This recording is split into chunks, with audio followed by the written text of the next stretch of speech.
Chapter 7. The Journey to the Great Oz. They were obliged to camp out that night under a large tree in the forest, for there were no houses near. The tree made a good thick covering to protect them from the dew, and the Tin Woodman chopped a great pile of wood with his axe, and Dorothy built a splendid fire that warmed her and made her feel less lonely. She and Toto ate the last of their bread, and now she did not know what they would do for breakfast. "Well, if you wish," said the lion, "I will go into the forest and kill a deer for you. You can roast it by the fire, since your tastes are so peculiar that you prefer cooked meat, and then you'll have a very good breakfast." "Oh, don't. Please don't," begged the Tin Woodman. "I certainly would weep if you killed a poor deer, and then my jaws would rust again." But the lion went away into the forest and found his own supper, and no one ever knew what it was, for he didn't mention it. And the Scarecrow found a tree full of nuts and filled Dorothy's basket with them so that she would not be hungry for a long time.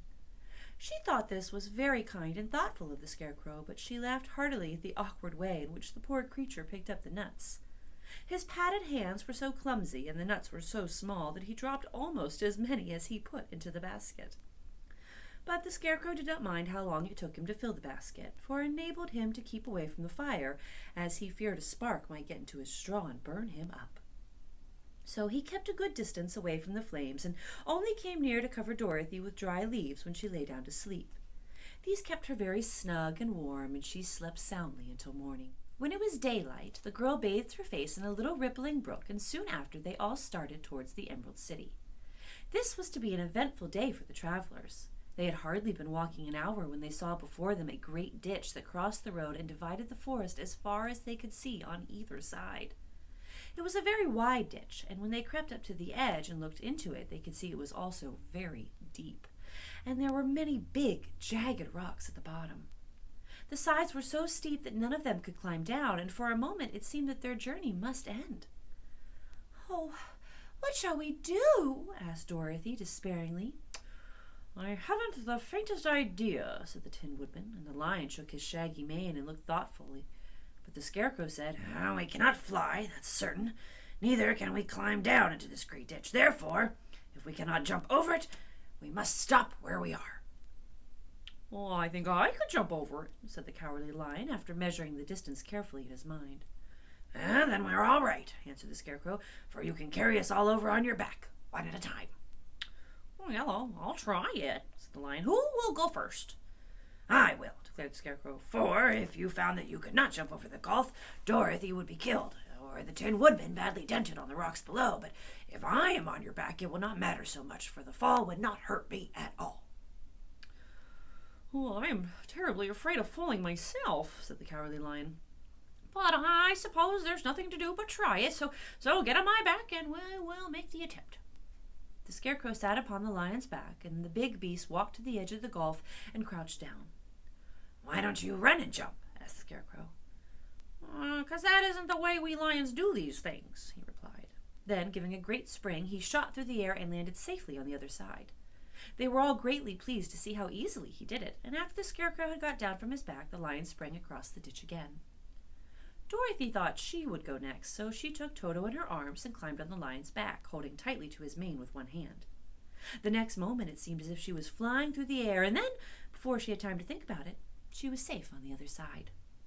The lion went back a third time and got the Tin Woodman, and then they all sat down for a few moments to give the beast a chance to rest, for his great leaps had made his breath short, and he panted like a big dog that had been running too long. They found the forest very thick on this side, and it looked dark and gloomy. After the lion had rested, they started along the road of yellow bricks, silently wondering, each in his own mind, if ever they would come to the end of the woods and reach the bright sunshine again. To add to their discomfort, they soon heard strange noises in the depths of the forest, and the lion whispered to them that it was in this part of the country that the Cadals lived. What are Cadals?" asked the girl. "Well, they are monstrous beasts with bodies like bears and heads like tigers," replied the lion, "and with claws so long and sharp that they could tear me in two as easily as I could kill Toto. I am terribly afraid of the Cadals." "Well, I'm not surprised that you are," returned Dorothy. "They must be dreadful beasts." The lion was about to reply when suddenly they came to another gulf across the road, but this one was so broad and deep that the lion knew at once he could not leap across it. So they sat down to consider what they should do, and after serious thought, the Scarecrow said, "Well, here's a great tree standing close to the ditch. If the Tin Woodman can chop it down so that it'll fall to the other side, we can walk across it easily." "Oh, that's a first-rate idea," said the Lion. "One would almost suspect you had brains in your head instead of straw." The Woodman set to work at once, and so sharp was his axe that the tree was soon chopped nearly through. Then the Lion put his strong front legs against the tree and pushed with all his might, and slowly the big tree tipped and fell with a crash across the ditch, with its top branches on the other side. They had just started across that queer bridge when a sharp growl made them all look up, and to their horror they saw running towards them two great beasts with bodies like bears and heads like tigers. "Ah, they're the Cadals," said the Cowardly Lion, beginning to tremble. "Quick!" cried the Scarecrow. "Let us cross over." So Dorothy went first, holding Toto in her arms. The Tin Woodman followed, and the Scarecrow came next. The Lion, although he was certainly afraid, turned to face the Cadals, and then he gave so loud and terrible a roar that Dorothy screamed, and the Scarecrow fell over backwards, while even the fierce beast stopped short and looked at him in surprise. But, seeing they were bigger than the Lion, and remembering that there were two of them and only one of him, the Cadals again rushed forward, and the Lion crossed over the tree and turned to see what they would do next. Without stopping an instant, the fierce beast also began to cross the tree, and the Lion said to Dorothy, "Oh, we are lost, for they will surely tear us to pieces with their sharp claws, but stand close behind me, and I will fight them as long as I am alive." "Wait a minute," called the Scarecrow. He'd been thinking what was best to be done, and now he asked the Woodman to chop away the end of the tree that rested on their side of the ditch.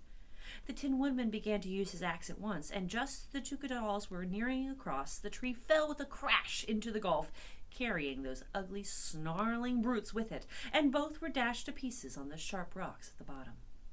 "Well," said the Cowardly Lion, drawing a long breath of relief, "I see we're going to live a little while longer, and I am glad of it, for it must be a very uncomfortable thing not to be alive. Those creatures frightened me so badly that my heart is beating yet." "Ah," said the Tin Woodman sadly, "I wish I had a heart to beat." This adventure made the travelers more anxious than ever to get out of the forest, and they walked so fast that Dorothy became tired and had to ride on the Lion's back. To their great joy, the trees became thinner the further they advanced, and in the afternoon they suddenly came upon a broad river flowing swiftly just before them.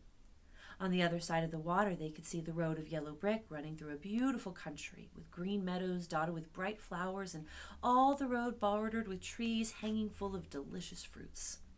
They were greatly pleased to see this delightful country before them. "How shall we cross the river?" asked Dorothy.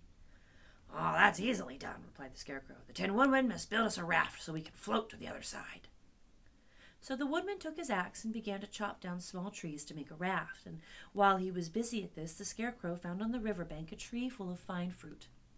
This pleased Dorothy, who had eaten nothing but nuts all day, and she made a hearty meal of the ripe fruit. But it takes time to make a raft, even when one is as industrious and untiring as the Tin Woodman, and when night came the work was not done. So they found a cozy place under the trees where they slept well until the morning, and Dorothy dreamed of the Emerald City and of the good Wizard Oz, who would soon send her back to her own home again.